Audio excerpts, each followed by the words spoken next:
اللہ اللہ اللہ۔ حضرت عمر کا بیٹا مصر گیا، وہاں سے کمائی کر کے لایا، تجارت کرنے گیا، لاکھوں کا مال۔ کون سا باپ ہے دنیا میں جس کا بیٹا باہر سے پیسے لے کے آئے تو ابا تفصیل پوچھے کہ بیٹا کہاں سے کمائے، کہاں سے لایا، کتنے ملے، کیوں آئے؟ کون سا باپ تفصیل پوچھتا ہے؟ ابا تو کہتا لا صحیح اور تعریفیں کرتا ہے، میرا بیٹا بڑی کمائی کرتا ہے۔ کبھی پوچھا ہے اس سے کہ ڈیوٹی صحیح دیتا ہے کہ نہیں؟ کبھی پوچھا ہے کہ تو ایمانداری کی روزی لاتا ہے کہ حرام کی کماتا ہے؟ یہ باپ کی ذمہ داری ہے، یہ اماں کی ذمہ داری ہے۔ پھر کہتا ہے بیماری کیسے آ گئی، پریشانی کیسے آ گئی؟ تو نے کبھی سوال کیا اپنی اولاد سے؟ حضرت عمر فاروق رضی اللہ تعالیٰ عنہ کا بیٹا مصر سے پیسے کما کے لایا تو جناب عمر نے بلایا، فرمایا بیٹے اتنی تو تیرے پاس راس ہی نہیں تھی، تھوڑے سے تو پیسے لے کے گیا تھا، اتنی کمائی کیسے ہو گئی؟ اتنے تو پیسے نہیں تھے صاحب، کہاں سے کمائی لائے؟ اس نے کہا ابا جی وہ جو میرے چچا ہے نا مصر کے گورنر، آپ کے دوست، انہوں نے میری مدد کی ہے۔ فرمایا جتنے لوگ گئے تھے سب کی ہے مدد اس نے؟ کہا نہیں صرف میری کی۔ فرمایا تیری کیوں کی؟ تیری کیوں کی؟ کہا حضور آپ کے دوست ہیں۔ فرمایا چپ کر، حضور انہوں نے مجھے اتنے پیسے دیے، میں نے کاروبار میں ڈالے تو نفع آیا تو میں ان کی رقم دے کے۔ فرمایا خاموش ہو جا، باقی جتنے لوگ گئے تھے سب کی مدد کی اس نے؟ کہا نہیں حضور صرف میری کی۔ فرمایا اس نے تیری مدد نہیں کی، اس نے خلیفہ کے بیٹے کی مدد کی، اس لیے کہ وہ خلیفہ کو اپنے حق میں نرم کر سکے۔ فرمایا آدھا مال تیرا ہے، آدھا مال غنیمت کا ہے، مال خزانہ کا ہے، مسلمانوں کا ہے، اس لیے کہ تو جو وہاں سے مال کما کے لایا ہے وہ اپنے باپ کے خلیفہ ہونے کی وجہ سے کما کے لایا ہے، لہذا رکھ ادھر۔ یہاں کہتے ہیں کدھر سے آیا، کیسے آیا، کون سا حساب دیں، کیا کریں؟ او بھائی حضرت عمر رضی اللہ تعالیٰ عنہ کا اپنی اولاد کے بارے میں یہ رنگ ہے۔ ایک جنگ سے نا خوشبو آئی، خوشبو بڑی مہنگی ہوتی تھی، عرب میں خوشبو آج بھی بڑی مہنگی ہے، وہ زیادہ استعمال کرتے ہیں۔ میری باتوں کی سمجھ آ رہی ہے میرے بھائیوں؟ بڑی مہنگی خوشبو تھی۔ جب وہ خوشبو آئی تو حضرت عمر نے کہا، گھر میں پہلے پہنچی حضرت عمر کے، چونکہ زیادہ عورتیں استعمال کرتی تھی گھر کے اندر خوشبو، مرد بھی لگاتے تھے۔ حضرت عمر نے اپنی بیوی سے کہا، آپ کی زوجہ تو تھی وہ بڑی خوشبو کو پسند کرتی تھی۔ حضرت عمر نے اپنی زوجہ سے کہا کہ خوشبو لاؤ، میں نے ایک عورت کی ڈیوٹی لگائی ہے، وہ خوشبو تول کے نا تو حصہ برابر صحابہ میں بانٹ دے گی۔ تو آپ کی زوجہ کہنے لگی کسی بی بی کی ڈیوٹی لگانے کی کیا ضرورت تھی، میں جو موجود تھی میں بانٹ دیتی ہوں تول کے حصہ برابر۔ آپ نے فرمایا نہیں تو رہنے دے، وہ فلانی بی بی بانٹے گی۔ حضور میں نے بھی بانٹنی ہے، میرے پہ کچھ حق ہے؟ آپ نے فرمایا نہیں تو تفصیل نہ پوچھ، تو خوشبو دے دے، کوئی اور بانٹے گی۔ خاتون خانہ تھی نا، کہنے لگی نہیں مجھے بھی آج آپ کو بتانا ہی پڑے گا کہ کوئی جو بانٹ سکتی ہے تو میں کیوں نہیں بانٹ سکتی؟ زوجہ کہتی عمر نے بات کی تو میری چیخیں نکل گئی۔ حضرت عمر فرمانے لگے جب تو خوشبو بانٹے گی نا تیرے ہاتھوں کو بھی لگے گی، تیرے دوپٹوں کو بھی لگ جائے گی۔ اگر رب کریم نے مجھ سے سوال پوچھا کہ عمر خوشبو تو مسلمانوں کی تھی، تیری بیوی کے دوپٹے کو کیوں لگ گئی، تو میں اللہ کے حضور کیا جواب دوں گا؟ اگر اللہ نے یہ سوال کیا کہ تیری بیوی نے کیوں لگائی، وہ تو حصہ تھا مسلمانوں کا، تو نے تیری بیوی نے کیوں لگائی؟ تو فرمایا میں نہیں چاہتا کہ اللہ کے حضور مجھے اور تجھے باز پرس ہو، لہذا کسی اور کو بانٹنے دے۔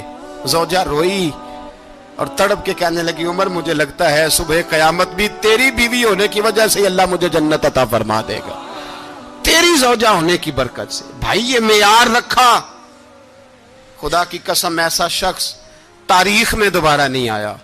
اتنا بڑا آدمی، اتنا بڑا شخص، اتنا بڑا آدمی، اور پھر رنگ یہ ہے کہ عمر 22 لاکھ مربع میل کا حکمران، 22 لاکھ، اور کھجور کے درخت کے نیچے مٹی کا ڈھیلا لے کے سو گئے ہیں، پرواہ کوئی نہیں، کوئی مسئلہ ہی نہیں۔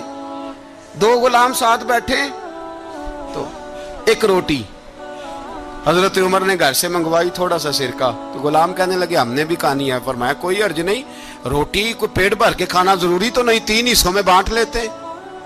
ایک آدمی آیا ہوا تھا مصر کا رہنے والا ملنے کے لیے، اس نے پوچھا عمر کدھر ہے؟ تو کہا وہ ادھر جاؤ مسجد میں بیٹھے ہوں گے. اور واپس آیا تو کہنے لگا وہاں تو 3 غلام بیٹھے ہیں, ایک روٹی بانٹ بانٹ کے کھا رہے ہیں, لگتا ہے کئی دنوں سے روٹی نہیں ملی. کہا 3 غلام تو کوئی نہیں, وہاں 2 ہی تھے, تیسرے تو امیر المومنین تھے. اس نے کہا نہیں 3 غلام ہیں, کپڑے بھی ایک طرح کے پہنے ہوئے, بلکہ 2 کے تو پھر صحیح ہیں, تیسرے کے تو زیادہ ماڑے ہیں. کپڑے بھی ایک طرح کے, کھانا پینا بھی ایک طرح کا, اور ان کا نشست برخاست بھی ایک طرح کی ہے, لہذا کوئی فرق نہیں. حضرت ابو ہریرہ کہتے ہیں میں لے کے آیا, اور جناب عمر کو جب میں نے کچی زمین میں تامت سمیٹ بیٹھے دیکھا تو میں رو پڑا. میں نے اس مصر سے آنے والے کو کہا تو اس کے جلوے دیکھ, اگر اس کی ذات میں اتنا حسن ہے تو محمد عربی کا مقام کیا ہوگا. یہ مقام غور ہے, مقام غور. 10 محرم کو لوگ دیگے پکائیں گے نا, نہیں پکانی ہے, کوئی بول دے نہیں, ہاں نہ نہیں کر دے. پروگرام بدلیا تو نہیں دی عید کی کہ وہی کام شروع ہوا ہے لاسٹ ٹائٹ ہونے والا. کیوں جی, پکنی ہے نا دیکھیں 10 محرم کو انشاءاللہ تعالی, ہم بھی پکائیں گے انشاءاللہ, یہاں بھی پروگرام ہوگا. تو 10 محرم کو جو دیگ پکنی ہے تو ایسا نہیں ہو سکتا کہ 1 محرم کو حضرت عمر کے نام کی بھی کوئی پک جائے. اگر امام حسن حسین کے نام کی دیگیں پکیں تو جو امام حسن حسین کے سے پیار کرنے والے ہیں, جو امام حسن حسین سے, ہم لوگوں نے بھی عجیب رٹا اپنایا ہے نا, ہم لوگ بات کا ایک پہلو دیکھتے ہیں دوسرا نہیں دیکھتے. حضرت امام حسن اور حسین کو بھی نبی پاک نے شہید کہا, اور جناب عمر کو بھی رسول اللہ نے خود شہید فرمایا. فرمایا شہید ہے, خود فرمایا اپنی زبان سے کہ یہ شہید ہے, خود میرا عمر شہید ہے. تو ان کے نام کی دیگ نہیں پکنی چاہیے, اس طرف نہیں ہماری توجہ ہونی چاہیے. اور اہل بیت نبو, یہ بات میں پہلے بھی کرتا ہوں, آج پھر کرنا ضروری سمجھتا ہوں. اہل بیت کا پیار سن لو کان کھول کے, اہل بیت کا پیار اگر ہمیں کسی نے سکھایا ہے تو سیدنا عمر فاروق نے سکھایا ہے. اہل بیت نبوت کی محبت اگر کسی نے سکھائی ہے تو کس نے سکھائی ہے؟ بول کے بتائیے. حضرت عمر نے. اہل بیت کا پیار ہمیں حضرت عمر نے بول کر کے سکھایا ہے. بھائی یاد رکھیں, کسی کی طاقت نہیں تھی دم مارنے کی حضرت عمر کے سامنے, طاقت ہی نہیں تھی. کیسر و کسرا کانپ جاتے تھے, جرت ہی نہیں کرتے تھے حضرت. اور ہمارے تو تعلقات بڑے ہیں نا غیروں سے. حضرت ابو موسیٰ اشعری رضی اللہ تعالیٰ عنہ فرماتے ہیں میرا منشی سائی تھا, وہ کاتب کہتے تھے وہ لوگ, میرا حساب کتاب عیسائی تھا. تو فرماتے ہیں ایک دن میں نے وہ سارا حساب کتاب لین دین کے حضرت عمر کو دکھائے تو فرمانے لگے جس نے لکھے ہیں اس کو بلاؤ. کہنے لگے وہ ضرور مسجد نہیں آ سکتا. کیوں نہیں آ سکتا؟ کہنے لگے وہ عیسائی ہے. کہتے ہیں حضرت عمر جلال میں آ گئے. آپ فرمانے لگے جنہیں رب دور کرتا ہے تم کیوں قریب کرتے ہو؟ جنہیں اللہ دور کرتا ہے. فرمایا تم غیروں کو اگر عہدے دو گے تو اپنوں کا کیا بنے گا؟ اگر تم غیروں کو عہدے دو گے تو اپنوں کا. یہ سوچ ہے جو آج برما کے مسلمانوں کے لیے بھی ضروری ہے. کہا اگر تم غیروں کو عہدے دو گے تو اپنوں کا. ہم نے غیروں کو عہدے دیے تو دیکھا نا اپنے کس طرح کاٹے جا رہے ہیں. غیروں کو جو عہدے دے دیے یارانے سارے غیروں سے, روز دعویٰ ہوتا ہے چین ہمارا سجن ہے, چین ہمارا دوست ہے. او بھائی دوست ہے تو اس سے کہو نا کہ برما تو تمہاری ایک چھوٹی سی ریاست ہے, چین کے بغیر تو وہ سانس بھی نہیں لے سکتا. اس کو کہو نا اس حکومت پہ دباؤ ڈالے. لیکن ہم لوگوں نے غیروں کو عہدے دیے تو اپنے پس گئے. حضرت عمر کہتے تھے ذمی کا ہم ادب کریں گے, ذمی کافر کا ہم, ایسا کافر جو مسلمان ریاست کو قبول کرے, بدامنی نہ پھیلائے. ایک آدمی کو آپ نے دیکھا آنکھوں سے نابینا ہے اور بھیک مانگ رہا ہے, تو حضرت عمر کو نظر آ گیا. فرمایا کون ہو؟ اس نے کہا میں یہودی ہوں. فرمایا بھیک کیوں مانگتے ہو؟ کہا جب تک تندرست تھا مسلمانوں کو جزیہ دیتا تھا, بوڑھا ہو گیا ہوں کیا کروں. حضرت عمر نے گھوڑے کی پشت پہ بٹھایا, کافر کو گھوڑے کی پشت پہ بٹھایا اور بٹھا کے مدینے لائے. حضرت علی شیر خدا وزیر خزانہ تھے. فرمایا علی اس کا وظیفہ جاری کرو. کہا یہ کون ہے؟ فرمایا یہ یہودی ہے لیکن یہ ہمیں جزیہ دیتا رہا, بوڑھا ہو گیا بیچارہ, بھیک مانگنے پہ مجبور ہے, ہماری حکومت کے اندر رہتا ہے, اس کا پورا وظیفہ جتنا خرچہ اتنا وظیفہ لگاؤ. حضرت علی کہتے ہیں میں وظیفہ لگا رہا تھا اور وہ میرے نبی کا کلمہ پڑھ رہا تھا, وہ رسول اللہ کا کلمہ پڑھ رہا تھا. یہ مزاج, یہ نہیں کہ کافر. حضرت عمر نے گورنروں کو خط لکھے تھے کہ زبردستی کسی کو مسلمان نہیں کرنا, جہاں ان کی عبادت گاہیں بنی ہو گرانی نہیں, کوئی مندر کوئی گرجا ضائع نہیں کرنا. اسلام سب کو جینے کا موقع دیتا ہے، پر بےایمانوں، ظالموں، بدذاتوں، تمہیں یہ کہتا ہے کہ ہم تمہیں جینے کا موقع دیتے، تم بھی مسلمانوں کو جینے کا موقع دو۔ یہ جہاں بستے ہیں، جہاں رہتے ہیں، انہیں وہاں جینے کا موقع دو، انہیں بھی اللہ اکبر کہنے کا موقع دو، انہیں بھی قرآن پڑھنے کا موقع دو، انہیں بھی رسول اللہ پر درود پڑھنے کا موقع دو۔ ہمارے ملک میں عیسائی اپنی مرضی سے کھلے عام تبلیغ کرتے ہیں، یہاں تو چینل چلائے ہیں عیسائیوں نے۔ کسی مذہبی جماعت نے کبھی جلوس نکالا ہے کہ عیسائیوں کا چینل بند کرو؟ بولے نکلا ہے کہ نہیں نکلا؟ کتنے ظلم کی بات ہے۔ ہم جب غیر کو اتنا تحفظ دیتے ہیں، اتنا تحفظ دیتے ہیں، ہم نے دیکھا ہے، مجھے بیسیوں لوگوں نے عید پہ ٹیلی فون کیے کہ عیسائیوں کو قربانی کا گوشت دے لیں، مجبور ہیں جی، دروازے پہ آ گئے ہیں، ہمارے کام کاج کرتے ہیں۔ بیسیوں لوگ، عام آدمی کے دل میں ان کا اتنا جذبہ ہے، وہ مسائل کا بیان کرنا ایک علیحدہ بات، لیکن ہمارے دل کافر کے حق میں بھی نرم ہو جاتے ہیں۔ تم کس قدر زیادہ بےایمان ہو، اور کفر کس قدر زیادہ ذلیل ہو گیا ہے کہ مسلمان کے حق میں نرم ہوتا ہی نہیں۔ اور اس سے بڑے ذلیل وہ ہیں جو ان ذلیلوں کے سپورٹر ہیں، وہ کسی عرب ملک کے حکمران ہو یا کسی اور جگہ کے، وہ بڑے ذلیل ہیں جو ان ذلیلوں کے سپورٹر ہیں، جو برما کی بچیوں کے قتل پر اپنی حکومتیں چمکا رہے ہیں، انہیں شرم نہیں آتی۔ اس قدر مسلمان تڑپا ہے، لیکن ان بے غیرتوں کو ذرا ہوش نہیں آئی، اور یہ ان کے کماش، ان کے دلال جو ہر جگہ ان کی سپورٹ کر کے اپنی حکومتیں قائم کرتے ہیں، بے ایمانوں کو پتہ نہیں کہ کب ان پر اللہ کا عذاب اترے گا اور کس طرح ان کے پرخشے اڑیں گے۔ تمہیں اپنی ذلت اور رسوائی نظر نہیں آ رہی کہ زمین کس طرح تمہارے لیے تنگ ہو گئی ہے؟ اس سے زیادہ اور تمہاری رسوائی کیا ہوگی؟ ڈرو اللہ سے، اور یہ تو دنیا کا عذاب ہے۔ ان بطش ربک لشدید، میرا رب کہتا ہے قیامت تو قائم ہونے دے، اتنا سخت تیرے رب کی پکڑ ہے، اتنی کسی دوسرے کی ہو سکتی؟ یاد رکھیں اور تھوڑا احتیاط کریں ہم سب لوگ بھی، جو ہم لوگ آدھی زبان بول کے بھی ان کی سپورٹ کرتے ہیں۔ اب شرم آنی چاہیے ہمیں ان حکومتوں کی سپورٹ کرتے جو مسلمانوں کی لاشوں کے اوپر حکومتیں قائم کرتے ہیں، شرم آنی چاہیے۔ بہرحال بات دور نکل جائے گی، اور میں اپنے مضمون پہ رہتا ہوں۔ اہل بیت کا پیار اگر سکھایا ہے تو جناب عمر نے سکھایا ہے رضی اللہ تعالی عنہ، امام حسن ملنے۔ آپ یقین کریں، میں جب اس واقعہ کو پڑھتا ہوں تو میرا دل جھوم جاتا ہے۔ میں کہتا ہوں یار، ڈاڈا ہونا اپنی جگہ پہ، عشق ہونا اپنی جگہ پہ، انسان کا باوقار ہونا اپنی جگہ، جہاں کھڑے ہونا تھا وہاں یہ کھڑے ہوتے تھے، اور جہاں جھکنا تھا وہاں یہ ان لوگوں میں اقبال نے کہا تھا، تیری نگاہ ناز سے دونوں مراد پا گئے، عقل غیاب و جستجو، عشق حضور و اضطراب۔ جہاں اگر آیا ہے سامنے کیسر و کسرا تو عمر جیسا دلیر کوئی نہیں، اگر سامنے آیا ایران کا بادشاہ تو عمر جیسا تگڑا کوئی نہیں، اگر آیا ہے سامنے غسان کا بادشاہ تو عمر جیسا عادل کوئی نہیں، لیکن اگر علی کا بیٹا آیا ہے، اگر فاطمہ کے لال پارے آئے ہیں، تو پھر فاروق اعظم سے جیسا محب کوئی نہیں، پھر ان سے جیسا پیار کرنے والا کوئی نہیں۔ اندر بیٹھے ہیں جناب عمر، اندر تنہائی میں کچھ وزیروں سے گفتگو ہو رہی ہے، میٹنگیں جاری ہیں۔ آپ کے بیٹے ملنے آئے جناب عبداللہ ابن عمر، ابا جی ملنا ہے، بات ٹھہرو، بات کر رہا ہوں، کوئی نہ اندر آئے۔ صاحبزادہ باہر کھڑا ہے، تھوڑی دیر گزری تو امام حسن بھی آ گئے۔ کون آئے؟ آپ کو جو ملے گا امام صاحب کا نام لینے سے، وہ سردار ہیں جنتیوں۔ کون آئے؟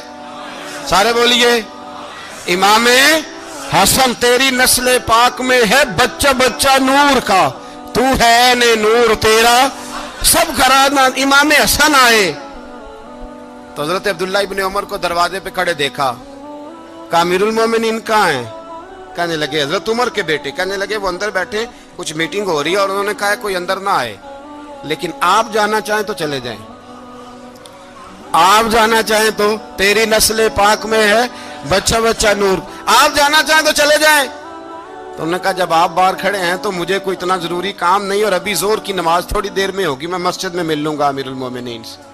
یہ بات کہہ کے امام حسن چلے گئے۔ یار اتنی بڑی بات نہیں تھی، اتنی بڑی بات نہیں تھی۔ وہ میرے استادوں کا بیٹا بھی آئے تو کہا ٹھیک ہے جی، وہ سوئے ہوئے ہیں، کوئی غرض نہیں یار، میں ٹھہر کے آ جاؤں گا، کوئی بڑی بات نہیں تھی، دیکھا جائے تو بڑی بات نہیں تھی، پر بات بہت بڑی تھی، اس لیے کہ یہ خالی حسن نہیں، یہ حسن ابن علی ہے، یہ حضرت فاطمہ کے لخت جگر، حضرت عمر باہر نکلے, عبداللہ ابن عمر سے پوچھا کوئی آیا تو نہیں؟ تو کہا حضور امام حسن آئے تھے. تو کہا پھر شہزادے کو اندر کیوں نہیں بھیجا؟ کہا میں نے کہا تھا. وہ کہنے لگے اگر امیر المومنین مصروف ہیں تو میں ظہر میں مل لوں گا. حضرت عمر رونے لگے, فرمایا بیٹے تو نے اچھا نہیں کیا. پھر مسجد نہیں گئے, سیدھے امام حسن کے دروازے دستک دی. امام حسن باہر آئے, کہا شہزادے آئے تھے تو ملے کیوں نہیں؟ تو امام حسن کہنے لگے حضور آپ کا اپنا بیٹا دروازے پہ کھڑا تھا, آپ کا اپنا بیٹا دروازے پہ کھڑا تھا, اور منع بھی کیا تھا آپ نے تو میں زور میں مل لیتا. حضرت امام حسن فرماتے جوش جذبات میں جناب عمر نے سر سے پگڑی اتار دی, جوش جذبات میں. کہنے لگے حسن میرے بیٹے کا اور آپ کا کیا مقابلہ؟ کیا اس کی ماں کا نام فاطمہ الزہرا ہے؟ کیا اس کی نانی کا نام خدیجۃ الکبریٰ ہے؟ کیا اس کے نانے کا نام محمد مصطفیٰ ہے؟ آپ کا اور اس کا کیا مقابلہ؟ پھر رو پڑے اور کہنے لگے بیٹے میں مکے کے صحراؤں میں اونٹ چرایا کرتا تھا, یہ جو میرے سر پر عزت کے بال ہیں یہ تیرے نانے کے اگائے ہوئے. میں مکے کے خبردار شہزادے خبردار. او بھائی اہل بیت نبوت کے ادب کا رنگ اگر سکھایا ہے تو سیدنا عمر نے سکھایا ہے. حضرت عمر فاروق اتھارٹی ہے, اسلام کی اتھارٹی. یکم محرم حضرت عمر کی شہادت ہے. یہودی بول اٹھا, کافر بول اٹھا. اگر 6 مہینے عمر دنیا میں اور رہتے تو دنیا میں کوئی کافر موجود نہ ہوتا. 6 مہینے. اور جب اس بطل جلیل کا جنازہ اٹھا, اللہ بخاری پڑھیے نا, اللہم ارزقنا شہادت فی سبیلک, اللہ بسترے کی موت نہ دینا, شہادت کی دینا. عمر شہید ہوئے, مسجد نبوی میں نماز پڑھاتے, اور جب جنازہ اٹھا تو مدینے کا پھر پیچھے جو دلیر بچے وہ مولا علی تھے. مولا علی, جناب عمر کا جنازہ اٹھا تو سب سے پہلی ہائے جو نکلی وہ حضرت علی کی زبان سے نکلی, اور حضرت علی ساری داڑھی آنسوؤں سے بھر گئی. لوگوں نے کہا کہ علی کیا ہوا؟ فرمانے لگے تم دیکھ نہیں رہے جنازہ کس کا اٹھا ہے, پلٹ کے دیکھو تو صحیح, تم پتہ نہیں یہ کون گیا ہے. کہ حضور کیا ہوا؟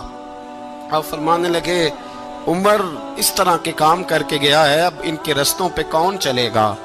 کون اس کے جگر راہ وفا میں؟ میں نقش ایسے چھوڑ آیا ہوں, میں جس منزل سے گزرا ہوں وہ اب تک یاد کرتی ہے.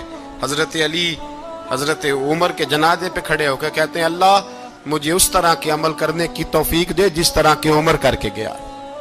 میرے بھائی بطل عزیز, بطل حریت حضرت عمر رضی اللہ تعالیٰ عنہ جو اپنی زندگی انقلاب والی گزار کے گئے. عمر جب دنیا سے گئے تو 80 دینار کا قرضہ تھا, 22 لاکھ مربع میل کا حکمران. اور اپنے بیٹے سے کہنے لگے بیٹے کوشش کرنا تیرے خاندان والے مل کے میرا قرضہ اتار دے, میری قبر پہ بوجھ نہ رہے, اور اگر خاندان والے مدد نہ کریں تو میرے دوستوں سے بات کرنا, وہ مدد نہ کریں تو پھر علی سے بات کرنا. ان کا پیار آپس میں اتنا اور تو اختلاف ثابت کر رہا. 80 دینار کا قرضہ چھوڑ کر حضرت عمر دنیا سے گئے, اور جاتی دفعہ کہہ گئے میرے بعد میرے بچوں کو حکومت کے مشورے میں بھی شامل نہ کرنا, حکومت کے مشورے میں بھی میری اولاد شامل نہ ہو. اتنا بڑا شخص اتنا بڑا رنگ دے کے یکم محرم کو جب عمر فاروق کا وصال ہوا تو بیٹے سے کہنے لگے اماں عائشہ سے جا کے کہو میرا بھی نبی پاک کے روزے میں دفن ہونے کو دل کرتا ہے. ایک قبر کی جگہ ہے اماں جی نے اپنے لیے رکھی ہے, بخاری ہے بخاری. حضرت عائشہ کے پاس صاحبزادے گئے, کہنے لگے اماں جی عمر کو زخم لگ گیا ہے, حالت بڑی پریشانی والی ہے. وہ کہتے ہیں اگر اماں اجازت دیں. سید عائشہ رو پڑی, فرمانے لگی کہ وہ اپنی قبر کی جگہ تو نہیں نہ کسی کو دیتا, پر عمر نے کمال ہی بڑا کیا. اسے کہو جاؤ گنبد خضرا میں قیامت تک جو مصطفیٰ پہ اور ابو بکر پہ سلام پڑے گا وہ تجھ پہ بھی سلام پڑھ کے جائے گا. جاؤ میں نے جگہ دی. اور اگر آپ نے ابھی تک ہمارا چینل سبسکرائب نہیں کیا تو فوراً سبسکرائب کیجئے, ساتھ ہی بیل آئیکن پر کلک کریں تاکہ مزید آنے والی ویڈیو ہیں وہ آپ کو وقت پر ملتی رہیں. اللہ حافظ.